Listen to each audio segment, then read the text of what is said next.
शौहर पर बीवी के हक मेहर अदा करे, ताकत के मुताबिक खर्चा दे,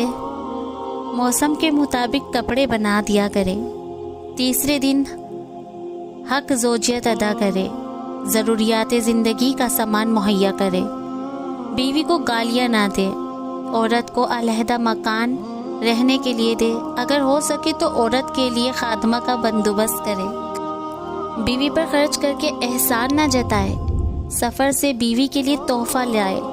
औरत को बिला वजह नाराज़ ना करे, तरश रवि और सख्ती से पेश ना आए, औरत से मोहब्बत से बातें करें, अगर ताकत हो तो औरत को जेवर पहनाए, बीवी को नमाज, रोज़ा, हज, ज़कात, हैज़ व नफास और दीगर ज़रूरियात दीन के मसाइल सिखा दे। माशाअल्लाह।